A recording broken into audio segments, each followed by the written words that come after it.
Les gars, on se retrouve sur une vidéo très importante sur Bitcoin parce que là, il y a eu vraiment du dégât dans la structure de prix et on a on a encore augmenté les chances d'avoir top, les gars.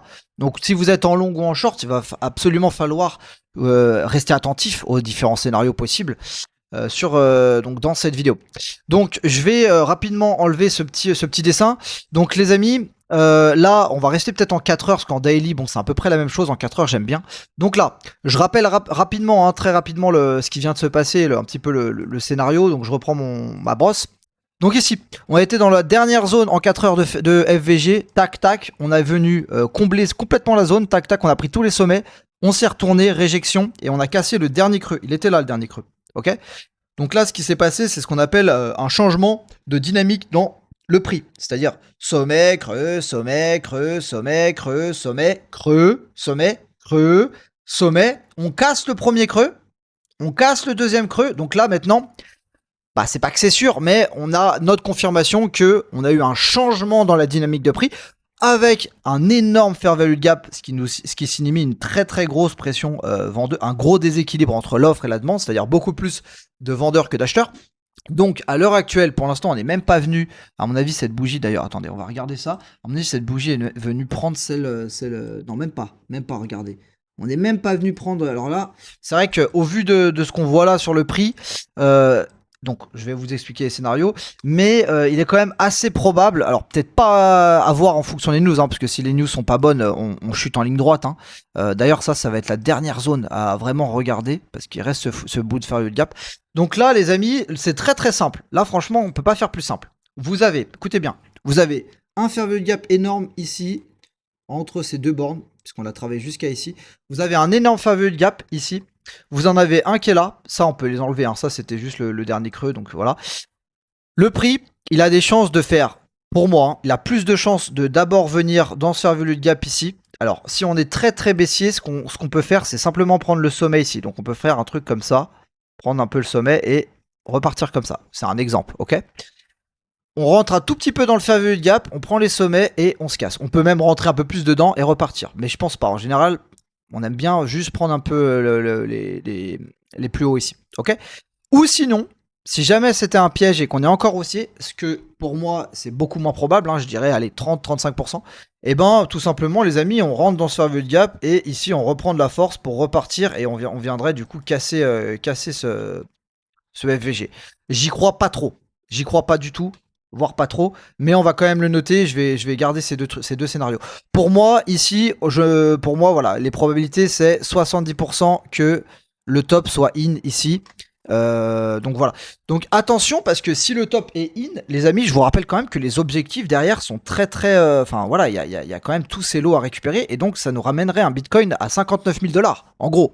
Alors pas en ligne droite, comprenez-moi, pas en ligne droite, mais ça serait la destination finale, en tout cas importante de ce mouvement, si jamais c'est le cas. Pourquoi? Alors, parce que d'un point de vue macroéconomique, je vais retourner, alors je vais enlever ça, d'un point de vue, donc là on est sur mon truc, voilà, d'un point de vue, on va recliquer là, d'un point de vue macroéconomique, on a regardé l'oil qui a quand même bien explosé. Donc j'avais fait, donc voilà, là on était j'avais dessiné ce fair value gap, j'avais dit qu'on retournait le travailler, donc on a fait un gap, on est en plein milieu. Donc là, ce qui va nous intéresser maintenant, les amis, c'est de savoir où va se diriger l'oil. Est-ce que l'oil va continuer Alors, s'il casse le fair value gap, là, ça craint. Là, je vous dis honnêtement, ça craint vraiment. Ça veut dire que le S&P, ça va vraiment mais décrocher d'une violence inouïe. Et les cryptos, bah, c'est la même chose. Donc, tout va dépendre du pétrole, mesdames, messieurs. Donc, restez très attentifs au prix du pétrole. D'accord? Si maintenant on décroche et on s'affaiblit comme ça va être plutôt bon signe pour S&P, et peut-être que Bitcoin va pouvoir respirer, reprendre de la force et faire le scénario qu'on a dit, travailler son fair value gap baissier pour repartir. Enfin, fair value gap, voilà, vous m'avez compris. Donc, Ethereum, c'est la même chose. Je vous fais pas l'affront. Zone de rechargement, on a cassé le dernier creux, nanana, donc même chose. De toute façon, il suit Bitcoin, on va simplifier. Nasdaq, S&P, on est un peu au milieu de nulle part. Il y a un gap qui est ici, on n'a pas fait grand chose. Ça va rouvrir aujourd'hui, donc je sais pas. Je sais pas, parce que sur Hyperliquid, on a baissé un peu, mais c'était pas violent. Donc je reste attentif. Je me dis quand même que si le pétrole continue de monter, je vois bien au moins un retour dans cette zone. Donc je reste très attentif. Bref, ce qu'il faut garder à l'esprit, là tout de suite, c'est assez simple d'après moi. D'ailleurs, on va faire un petit tour sur DeFi Lama. C'est que on est pour l'instant, d'un point de vue probabilité, on est quand même peut-être plus sur un scénario parce que Trump n'a pas, je rappelle que Trump n'a pas eu d'accord de fin de guerre avec l'Iran. L'Iran a refusé l'accord parce que par rapport au programme nucléaire où ils sont pas d'accord. Pour vous la faire simple, pour l'instant, le marché, d'après moi, en tout cas d'après ce qu'on voit, a l'air assez, un peu trop même, un peu trop optimiste. Parce que là le repricing d'une news de Trump, ça a été 10%. C'est-à-dire que quand vous allez sur le Nasdaq, le truc a pris 10% pour une news. Je sais pas si quelqu'un se rend compte. C'est énorme, énorme, énorme. Donc attention. Parce que si la news, elle tombe à l'eau et que là, en fait, on n'est pas plus avancé que là d'un point de vue macro, je verrais pas pourquoi on n'irait pas plus bas que ce point. D'accord? Donc faut faire attention. Et si on va plus bas sur le Nasdaq que ce point, bon bah le Bitcoin 58K direct, hein, voire 55. Ok. Voilà, donc faut garder vraiment ça en tête. D'un point de vue probabilité, moi je vous le dis, enfin c'est ma vision des choses. Il y a pas de, si je serais sûr, on serait tous milliardaires. Hein. Enfin voilà, je serais le premier ultra riche, donc c'est pas le cas. Il y a pas de, on n'est pas sûr. Mais si je devais donner des probas, 70 à 65% que c'est le top. Donc moi je reste, mes shorts je les garde, voilà, pour vous faire simple. Et j'en ai pas mal qui sont en profit, puisqu'il y en a certains qui sont à peine en neutre, et il y en a pas mal qui sont en profit. Par exemple Solana qui est très très faible, je vous fais un petit point rapide sur Solana. Regardez comme il est faible par rapport, juste pour vous donner un ordre d'idée, on va faire ça rapidos. On est à 20% du sommet du sommet de ce mouvement, ok.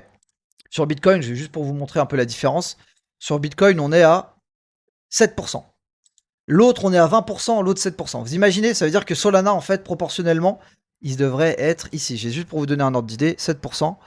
Donc il devrait se situer à $90. Donc voilà, Solana, je me gave par exemple.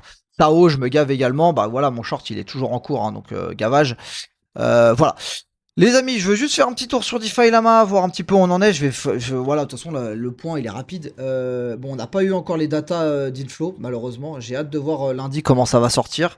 Ouais, il n'y a pas eu de nouveauté parce que bah, on est dimanche, donc il n'y a pas eu d'update. Donc voilà, les gars, là, ce que je veux juste qu'on passe sur Bitcoin. Là, les amis, les deux scénarios, du coup, je veux vraiment que vous vous portez attention. C'est, est-ce que ici, dans cette zone, on reprend de la force alors peut-être pas comme ça, mais dans cette zone de fair value gap, on reprend de la force et on repart.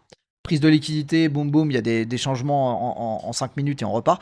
Ou est-ce que ici on va remonter, on prend. Alors si vous voyez juste une petite prise de sommet, on rentre dans le fair value gap et bam, un rejet, là ça pue la merde. Là ça pue vraiment la merde. Donc restez très très attentif à ce qui se passe dans ces deux zones parce que ça va vraiment nous indiquer le chemin qui va suivre. Voilà les amis, j'espère que vous avez kiffé la vidéo, restez attentifs et à la prochaine.